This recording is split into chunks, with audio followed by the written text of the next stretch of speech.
দেখেন দেখেন বন্ধুরা, মানুষটাকে কিভাবে কামড়ায়। সত্যি অবাক লাগে। কেউ মানুষটাকে দেখেন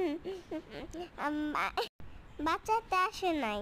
কেউ যদি একটা বড় লাঠি নিয়ে আসতো তাহলে বাচ্চা দৌড়ে